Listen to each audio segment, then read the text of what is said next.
Welcome to The Explainer. Today, we are tackling prayer, but probably not in the way you're used to thinking about it. We're diving into this really powerful idea that prayer isn't some cosmic wish list. Instead, it's a principle, a tool for creating a brand new life. So let's jump right in. Okay, so right off the bat, we're hit with this. Honestly, it's a pretty startling claim. Think about it. You can do everything right, learn all the truths, put in all the effort, but if you miss this one single final thought directed towards God, 99% of all that work, poof, gone. It means nothing. So what is this all-important final step? Well, the source calls it a bridge. And I love that image, right? It's not about asking for stuff. It's not a shopping list for the universe. It's a bridge that connects our reality, right here, to something much, much bigger, a divine reality. And that connection is what gives all our other knowledge its real meaning. Okay, but here's the catch. You can't just stroll across this bridge.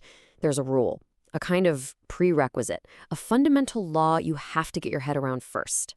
And here it is. It's laid out as an absolute, non-negotiable law. To even be heard, heck, for that bridge to even exist in the first place, your heart has to be pure. Simple as that. If that condition's not met, there's no connection. End of story. So what does pure even mean in this context? It's not about being some kind of saint, being perfect. It's about achieving a state of what's called transparency. It's like, imagine your mind is usually full of static, right? All that, I want this, I need that, what about me, chatter. Transparency is when all that static just disappears. And what's left is just this crystal clear, selfless connection. Now, this whole idea of purity is so important because it puts you at a crossroads. It turns out the energy you put into prayer can go down two totally different paths, leading to two completely opposite destinies. Okay, let's look at these two paths. On one side, you've got selfish prayer. You know the kind. It's all I want, I want, I want. It's rooted in ego and desire.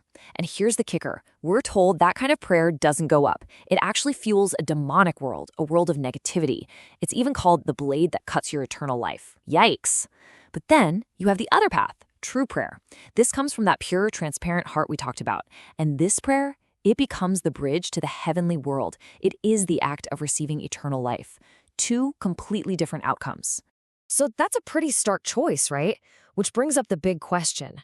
How do you know which path you're on? How can you be sure your prayers are actually building that bridge and not, accidentally feeding the wrong thing?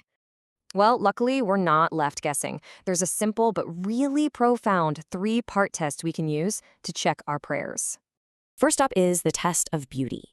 And this is a cool one. You have to imagine you're a third party, just an observer, watching yourself pray. From that outside perspective, does it look beautiful? Is there a kind of divine harmony to it? Or does it look kind of ugly, twisted up by greed and want? The idea is that a true prayer has this undeniable, inherent beauty. Okay, second is the test of goodness. This one's all about being completely open. Could you right now show the full content of your prayer to anyone, your friends, your family, and to God, without feeling an ounce of shame? That feeling of shame, we're told, is like an internal alarm bell, warning us that we've stepped off the path of what's truly good. A pure prayer has absolutely nothing to hide. And finally, we get to the ultimate test, the big one, love. This is the absolute deal breaker. The text is so clear on this. A prayer without love is not a prayer. It is a dead word. Wow. So love isn't just an ingredient. It's the very spark of life that makes the prayer work. It's what powers the whole connection. So let's say your prayer passes the test. It's beautiful, it's good, and it's filled with love. What happens then? Well, it's not just that your message gets delivered. Something way more radical happens. It becomes an act of total personal transformation. This might sound extreme, but here it is. In that exact moment of true prayer, the person you were, the ego self with all its worries, its history, its baggage, that person experiences a kind of death. It just dissolves. But it's not a sad thing. It's not an end. It's a clearing, a total reset.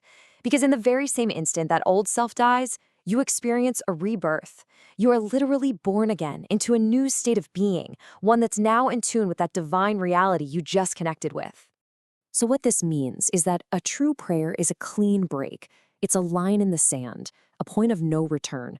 It's a conscious decision to sever ties with your past and start a completely new life. And here's the crucial part. If you have that profound experience and then just go back to living the same old way, you make the whole thing meaningless. You've undone it. So the big takeaway here is that the principle of prayer isn't really about asking for stuff. It's a powerful mechanism for transformation. It's about letting your old self die so a new self can be born. And that leaves us with a really provocative question to think about, doesn't it? If a single, true prayer could give you a completely new beginning, what life would you choose to start tomorrow?